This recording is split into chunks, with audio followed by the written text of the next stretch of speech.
નમસ્કાર, star India TV ન્યૂઝમાં આપનું હાર્દિક સ્વાગત છે। હું છું હેમલતા ત્રિવેદી। આપ જોઈ રહ્યા છો સ્ટાર ઇન્ડિયા ટીવી ન્યૂઝ। સત્યની વાતે સત્યની સાથે। સરદાર વલ્લભભાઈ પટેલની 150મી જન્મ જયંતિ અંતર્ગત યુનિટી માર્ચ એકતા પદયાત્રા જાલોદ વિધાનસભામાં યોજાઈ। બીએમ હાઈ સ્કૂલથી સરદાર પટેલ ચોક, આંબેડકર ચોક, બિરસા મુંડા સર્કલ થઈ એપીએમસી ખાતે સમાપન થઈ। મંત્રી રમેશ કટારા, સાંસદ જસવંતસિંહ ભાભોર, ધારાસભ્ય મહેશ ભુરિયા સહિત આગેવાનો ઉપસ્થિત રહ્યા।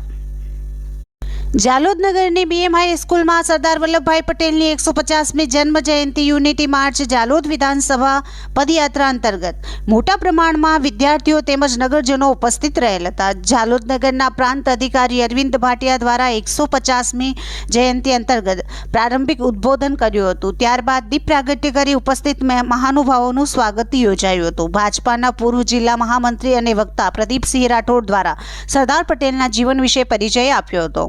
જાલોદ 130 વિધાનસભાના ધારાસભ્ય મહેશ ભુરિયાએ સરદાર વલ્લભભાઈ પટેલના જીવન પરિચય આપતા કહ્યું હતું કે દેશમાં એકતાનો સંદેશ પ્રસરાવવા તેમજ રાષ્ટ્રના ઉત્થાન માટે સમર્પિત થવા માટે આજે યુનિટી માર્ચ પદયાત્રા અત્રે યોજાઈ રહેલ છે। સરદાર પટેલના અસરકારક સિદ્ધાંતોને વિદ્યાર્થીઓના વ્યક્તિત્વ ઘડતર સુધી લઈ જતી મોડલ સરકાર શાળા એકતા, નિડરતા અને પ્રામાણિકતાનો સંદેશો આપે છે। રાજ્ય સરકારના મંત્રી રમેશ કટારાએ કહ્યું હતું કે સરદાર પટેલનો જન્મ 1875માં થયો હતો। એકતાની પ્રેરણા આપતી આ પદયાત્રાનો મુખ્ય ઉદ્દેશ્ય દેશમાં એકતા જાળવી સૌ લોકો સાથે મળી આગળ વધી દેશહિતમાં કામગીરી કરવા, એકજૂથ થઈ કામગીરી કરવા આગળ આવવા માટે કહ્યું હતું। સરદાર પટેલના જીવનમાંથી અનેક દ્રષ્ટાંતો આપણા જીવનમાં ઉતારી દેશહિતમાં કામગીરી કરતા રહીએ તેવી સુંદર સુચારુ માહિતી આપી હતી। સાંસદ જસવંતસિંહ ભાભોરે કહ્યું હતું કે જાલોદની ધરતીએ દેશની આઝાદી માટે અનેક યોગદાનો આપેલ છે। ભીલ સેવા મંડળની સ્થાપના પણ આઝાદી પહેલાં થઈ હતી। 13મી અને 14મી સદીમાં ઝાલા વંશજોના નામથી જાલોદ નામ પડેલ છે। જાલોદના અનેક લોકોએ દેશની આઝાદી માટે જેલ યાત્રા ભોગવી છે।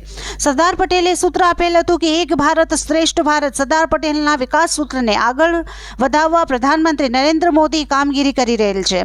નરેન્દ્ર મોદી અનેક વિકાસ પ્રોજેક્ટ હેઠળ દેશના વિકાસની કામગીરી કરી રહેલ છે। વહીવટી તંત્રમાં આઈએએસ, આઈપીએસ સરદાર પટેલની દેન છે જેવી અનેક વિકાસના મુદ્દાની સવિસ્તાર માહિતી આપી હતી। છેલ્લે સંકલ્પ પ્રતિજ્ઞા પણ લેવામાં આવી હતી જેમાં દેશના ઉત્પાદનનો વાપરવા તેમજ સ્થાનિક રોજગાર વિશે પ્રતિજ્ઞા લેવામાં આવી હતી।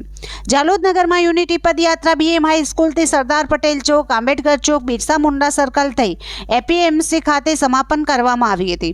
આ પદયાત્રા અંતર્ગત માર્ગમાં આવતી તમામ પ્રતિમાઓ ખાતે મહાનુભાવો દ્વારા માલ્યાર્પણ કરવામાં આવ્યો હતો।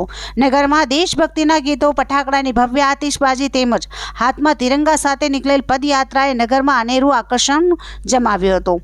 આજની પદયાત્રામાં મંત્રી રમેશ કટારા, સાંસદ જસવંતસિંહ ભાભોર, ધારાસભ્ય મહેશ ભુરિયા, જિલ્લા પંચાયત પ્રમુખ કરણસિંહ ડામોર, પ્રાંત અધિકારી અરવિંદ ભાટિયા, મામલતદાર શૈલેન્દ્ર પરમાર, ભાજપ જિલ્લા કોષાધ્યક્ષ પંકજ અગ્રવાલ, નગરપાલિકા સીઓ, નગરપાલિકા કાઉન્સિલરો, તાલુકા પંચાયત સભ્યો, પોલીસ સ્ટાફ, વિદ્યાર્થીઓ, એનસીસી ટીમ, સરપંચો સહિત નગરજનો તેમજ ભાજપના તમામ વર્ગના પદાધિકારીઓ સહિત આગેવાનો ઉપસ્થિત રહ્યા હતા।